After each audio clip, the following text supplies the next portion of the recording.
Kini ang time nga si Minggoy baby pa, mahilig pagdula sa mga toys. As in, wala siya kadula pero siya ra gyud na ang magdudula isa, bisag unsa na lang na iyang dulaan. Pero karon, Diyos ko, wala nay panumbaling sa iyang mga dulaan, di na siya ganahan bisan pag imong duolon. Paduol pa ng mga dulaan, dili siya ganahan kay iyang ganahan na karon.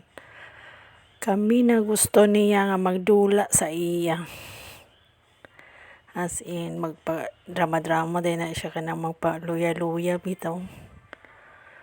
Muna naami bell nga gina-ring kay para tawagon siya magdula. Haya pa rin na siya, ganahan siya sulod sa kwarto.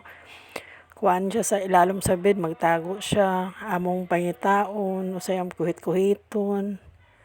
Muna gina ang iyang bag-o karon nga style, dili na siya ganyan sa mga dulaan. Dako na manggod siya. Mag 2 years na siya. Karong August 3. Munang lahi na po ang iyang type. Mura pong tao ba?